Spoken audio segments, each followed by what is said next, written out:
First of all, are we talking about blood batteries? For me, you're talking about bloody material supply chains, and I'm not using it like as a semi-expletive. It's supply chains that are, for me, the central issue here. And we've been working with supply chains in different industries for a long time, in a lot of different contexts. And so dealing with mineral supply chains is a challenge that faces the companies and the governments that trade with countries. The second point that I'll take up quickly is, why do we see such situations in mining? Now, I'm not going to make a big noise about forestry and other raw material extractive industries, but just keep in mind that just about every natural resource extractive industry faces challenges like this in different parts of the world.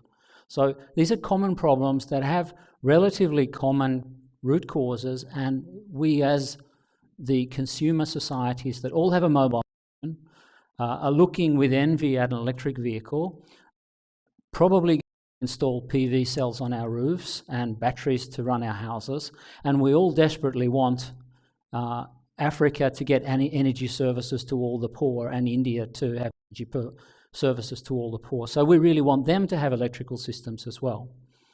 A few words about how can one green material supply chains, addressing the topic flyer that said, is this the dark side of renewable energy? And are we switching lock-in to fossil fuel systems to a lock-in to complicated metals that go into energy storage systems? And that's where I sort of will finish off about where I see the evolution of conflict minerals, or I call them problematical minerals, and the electrification of society. So I'm opening up a little bit, and hopefully I can keep myself to 15 minutes. So some things about mineral supply chains. The first thing is that the markets source minerals from where they come from. Sometimes they're at a lower cost. And China essentially took over the rare earths industry by undercutting the markets. So sometimes it's a cost function.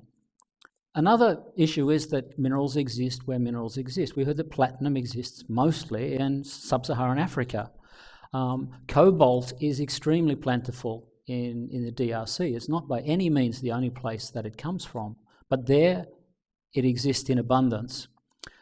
Developing countries often have mining because they're underexplored, as in there hasn't been centuries of mining taking the easy-to-find minerals. And they're eager to exploit natural resources. They desperately want foreign direct investment if they're a responsible government, and they desperately want investment and an opportunity to make money if they're not. Also, access to land and license to operate can be easier in developing countries. If we had a cobalt deposit here in Skåne, how easy would it be to open a mine? I would argue personally that there's an extremely strong rationale for mining in developed countries. That's where we should do it if the minerals are there, because we can manage the systems. But that's not necessarily the way the world works, and I'm sure there's a lot of people in this room that would have quite an argument with me. Countries with weak governance often attract bad miners, responsible miners. Risky countries attract risky businesses.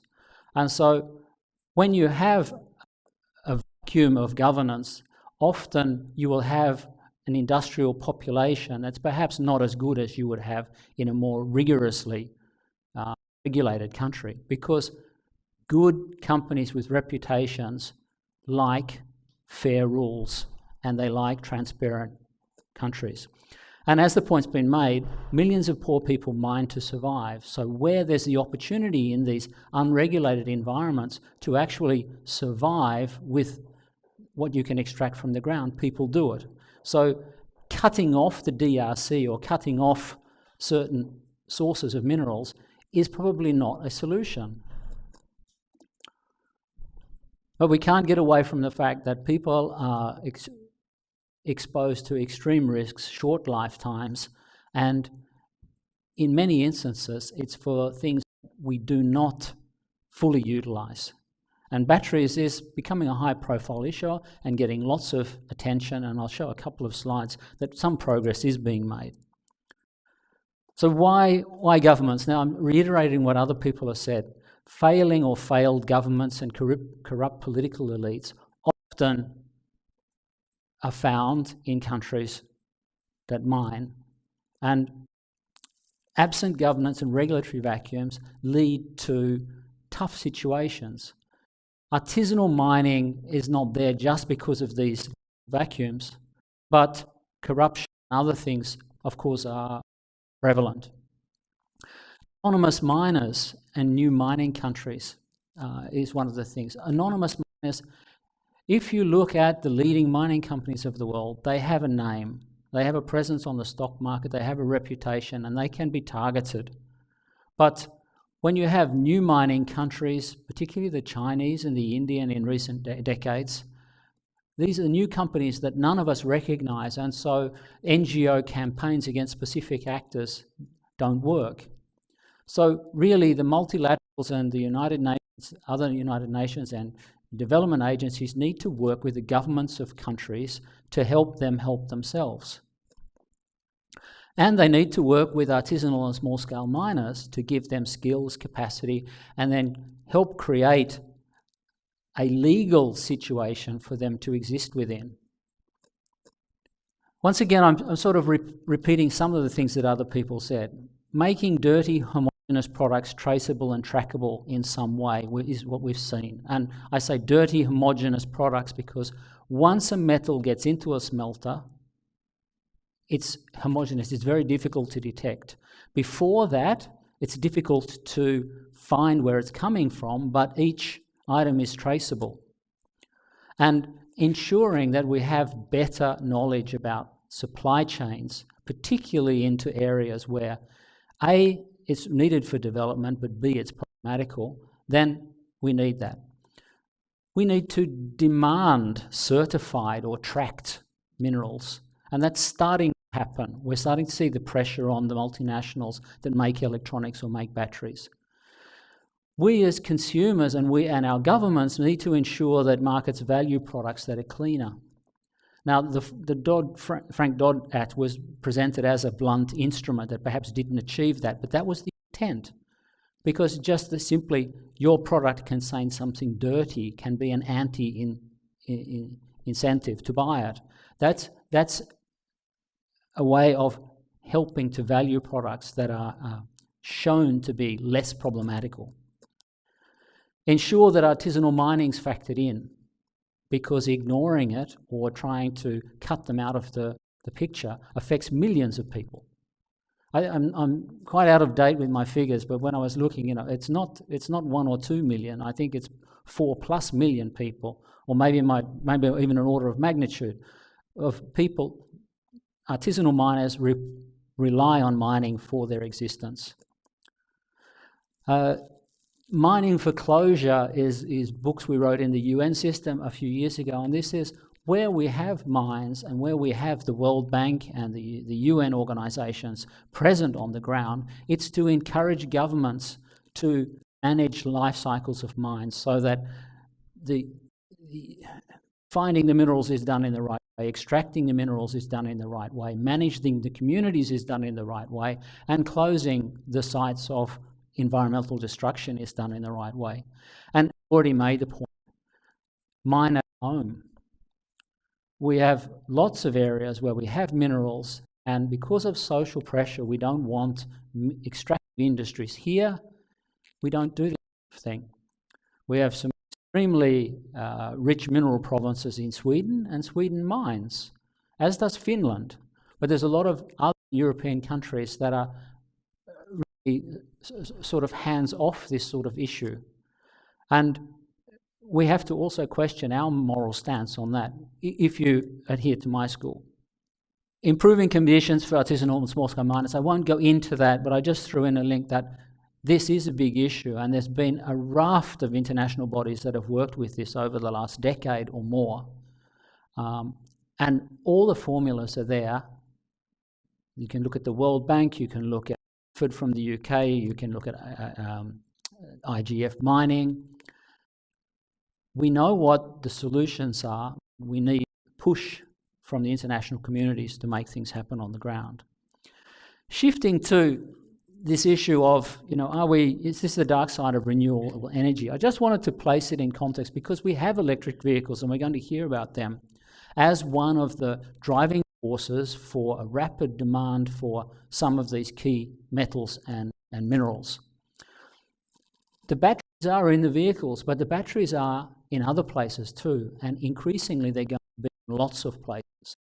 I put up an energy system where we have the good old base load from fossil fuels that in essence is now becoming uninvestable because the renewables are cheaper.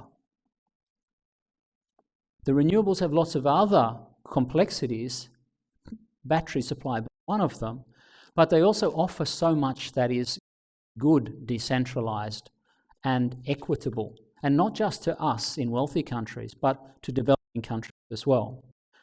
So just to make the point that there's a lot more there than just the car and its battery and other batteries. It's part of a system that is actually offering much more, particularly access to clean and reliable energy for thousands more students. And I've got a student here smiling because he knows that I ripped this slide off their presentation that they gave over a few days ago. But David, I did ask. And all of these things will have battery backup to ensure that they deliver that reliable service. And that's why countries like Sweden and Finland are also interested in building these sorts of things, not just the US. So when people say that demand is increasing, they're absolutely right, and this is problematical. It's going to stress global supply chains. It's going to cause a lot of new mines to open. Commodity markets will look after that. Prices will rise and prices will fall, but it's not going to be simple by any tick of the clock. And the sorts of things we've seen today are going to escalate by orders of magnitude in the next decade or two. Plus side of it is the yellow bars on the right represent solar energy to people that don't have energy services, modern energy services today. So we're talking about hundreds of millions of human beings on the planet having access to modern, reliable energy services. It means that they can develop and live better lives. And batteries are central to that. Perhaps not batteries containing cobalt, because one of the good things about this situation from an innovation perspective is that batteries are just on their learning curve. We have so much to learn, where we have many options, and already we're looking at the current battery of today with lithium and cobalt and lithium-ion batteries. The price is coming down to levels that are so low it will become rare in society. But what these sorts of things ignore is that it's probably not those batteries. If we look at cobalt supply, there won't be enough cobalt supply to supply everything. Does that mean we're not going to have the battery systems for sustainable energy systems? No, there will be other batteries. So this problem's going to pop up with new tools, but the most problematical ones, we have quite a strong driver to innovate away from them. Are we trading carbon lock-in for metal lock-in? I would say no. It's complicated, but I present the differences like this. Fossil fuels were abundant, cheap, dirty, non-recyclable. We used them once and they emitted. And they were quite polluting. Critical and technical metals, which are also dug from the ground like that, they're less abundant, they're expensive. We have lots of things that we can substitute them with. They're also recyclable, and they're also contributing to the end of fossil fuels. So we've seen that there's lots and lots of problems with these supply chains, but we have to deal with that because it's an imperative for solving the climate challenge, but also if they're toxic, if they're troublesome, if they're expensive, if they're insecure supply, then people will try to move away from them. And that's exactly what's happening with things like cobalt. That doesn't mean that the people that are mining cobalt are going to be out of a job, because demand is growing so rapidly. So as I said, it's a complex picture. By 2025, BMW, with the existing expectations for batteries, not with what might pop up out of the system in the period of time, is talking about drastically reducing that. So we will have more batteries for the same amount of cobalt. So all these trends and things, we have to watch them carefully and we have to work with the issues, but new issues will come up, so be prepared for them. So I've said this, that unsustainable natural resource supply chains all over the place, that's what we have to deal with. Cobalt, tantalum, other things are today's issues. Vanadium was an issue of 10 years ago, and now it's just a fraction in catalytic converters that there was 10 years ago. So we will solve some of these problems and we will move on to new ones. But my argument is that we have to do that because this is so much bigger. These problematical, dirty, rather primitive batteries that are going in EVs and everything else are part of our future. And that's why I said something about headlines and blood batteries, because headlines are really good for capturing attention. It filled this room. So that's positive. But I would also like people to think about what it is that's underneath these situations, our consumption and our technologies. And hopefully there's more situations like this one where there's a bigger light in the end of the tunnel, which is renewable energy systems, and hopefully clean transportation systems. So that's what I'm leaving over to. Thank you.